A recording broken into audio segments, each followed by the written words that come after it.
Proyek penguat profil pelajar Pancasila oleh Bapak Irsadi SPD MPD, kami persilahkan.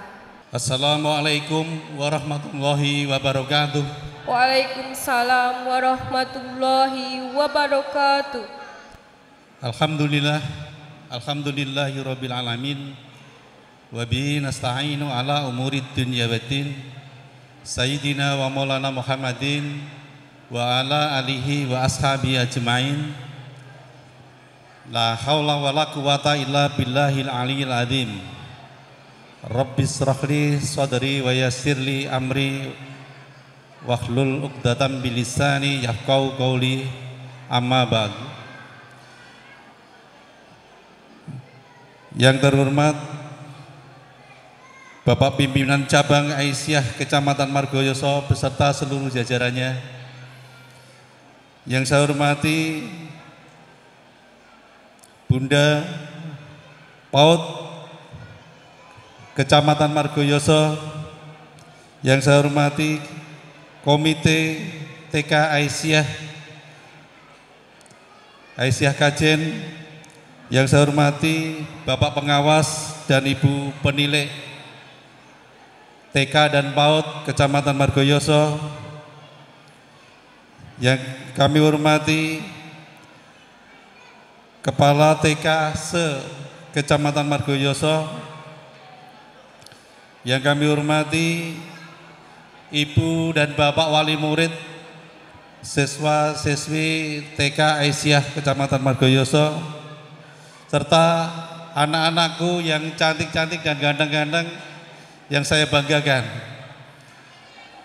Tidak lupa sebelum kami menyampaikan beberapa hal, yang pertama marilah kita haturkan rasa syukur kita ini kehadirat Allah karena atas kenikmatan yang diberikan kepada kita semua, yaitu berupa kesehatan, kesempatan sehingga kita dapat berkumpul di gedung ini melaksanakan kegiatan pelepasan peserta didik dan ekspo produk pembelajaran proyek penguatan profil pelajar Pancasila atau P5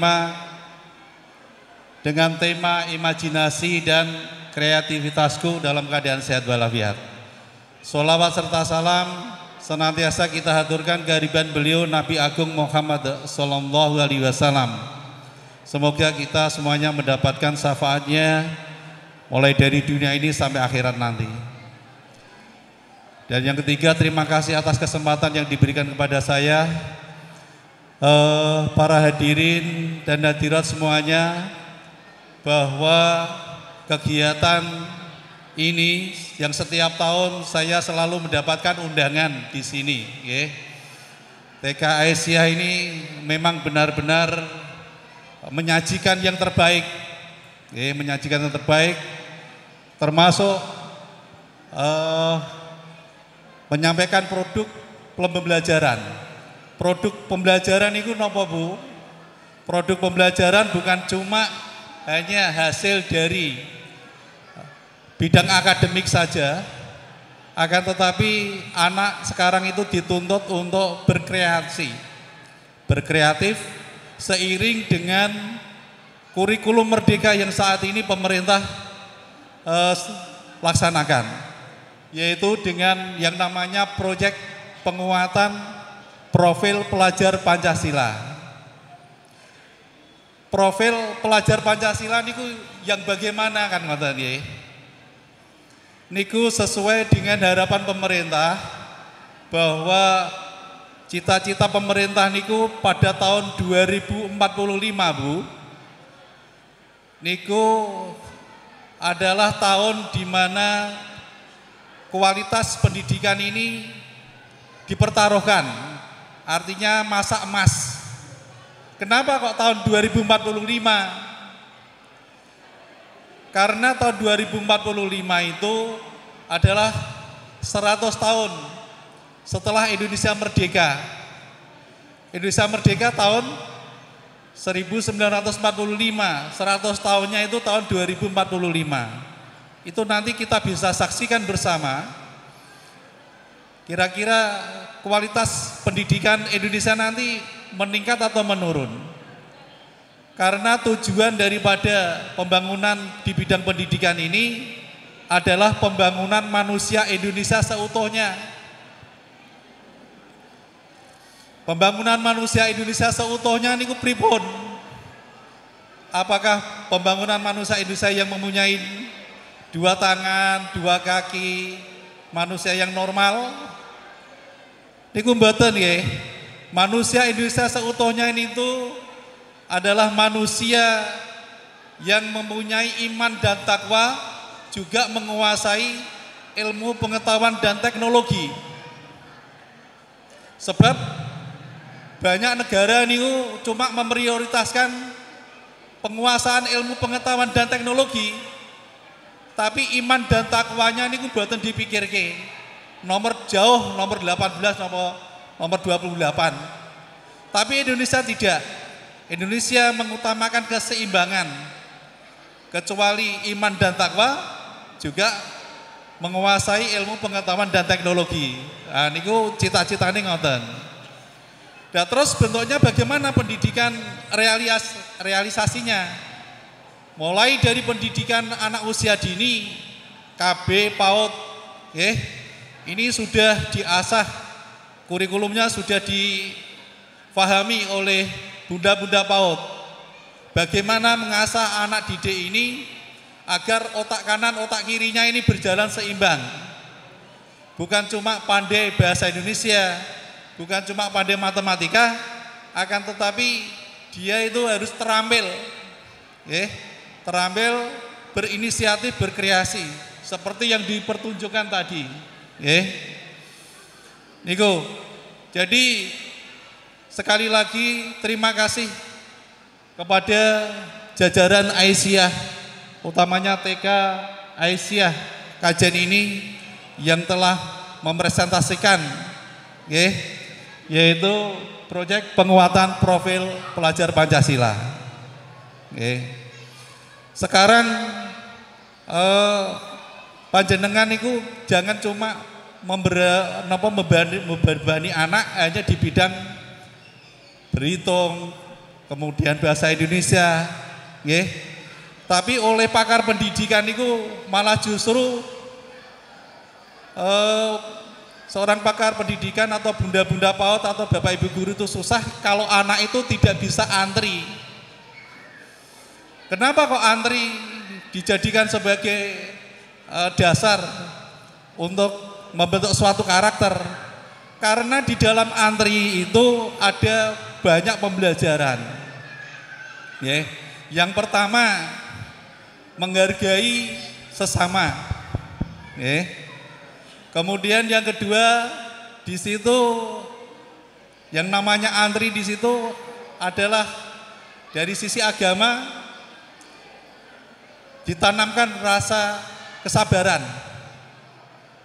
Makanya pendidikan di Australia itu malah susah kepada anak didiknya sing ora iso antri. Nah, kita orang-orang tua seperti kita ini kadang-kadang antri nopo kan mboten sabar nggih Bu. Antri berobat saja selip-selipan. Nah, itu. Kemudian antri dalam hal apa saja. Nah, di dalam pendidikan karakter, mari kita dampingi, kita kawal bersama anak-anak ini. Kalau di sekolah adalah para bunda-bunda PAUD, kalau di rumah panjenengan sedaya tidak bisa diserahkan sama sekolah karena banyaknya jam malah di rumah. Ngoten. Saya kira apa yang saya sampaikan ini sudah banyak disampaikan oleh orang-orang yang terkait kepedulian di dalam pendidikan. Tapi ini hanya sekedar mengingatkan bahwa pendidikan karakter jauh lebih berat, Misalnya non sewu, anak itu kan fotokopi dari orang tua. Fotokopi dari orang tua, harus kita akui. Ngono wong tuane ngamuk-ngamuk terus ning omah. Nah, nanti di sekolah juga demikian, anak itu dengan temannya juga demikian. Makanya tidak gampang Bu sebenarnya untuk meletakkan dasar konsep pendidikan anak usia dini itu sulit sekali. Dibutuhkan suatu kesabaran dan keteladanan. Kita mampu tidak menjadi teladan bagi anak-anak kita sendiri. Jangan cuma asal memerintah, ya, utawa ngomong, tapi keteladanan. Wayang ngaji, TV kudu dipateni. Wayang ngaji, sholat, wayang dolanan biar dolanan, karena memang anak usia dini ini bermain. Itu sebenarnya sederhana, tapi butuh suatu yaitu tadi kesabaran. Ibu dan Bapak, saya ini Nun Sewu Korwil di Kecamatan Margoyoso yang membawai 32 SD, 32 TK, kemudian 28 KB. Semuanya ingin dilayani. Kalau ada acara ini, semuanya ingin saya itu berdiri di sana. Nah, selama 2 minggu ini ada kegiatan banyak sekali yang harus saya bagi waktu secara ketat. Untuk itu saya mohon pamit nanti kalau memang acara ini tidak bisa saya ikuti sampai selesai. Karena di tempat yang lain sudah menunggu nih. Ada visitasi Bu, akreditasi. Kemudian juga di SD ada rapat-rapat. Untuk itu saya ucapkan selamat kepada TK Aisyah Kajen. Semoga kedepannya semakin sukses dan mendapatkan hati di warga, sehingga dari tahun ke tahun semakin berkembang. Begitu dari saya, kurang lebihnya mohon maaf. Wassalamualaikum warahmatullahi wabarakatuh. Dengan mengucapkan bismillahirrahmanirrahim, pelepasan peserta didik dan ekspo produk pembelajaran proyek penguatan profil pelajar Pancasila oleh TK Aisyah Kajen tahun 2022-2023 secara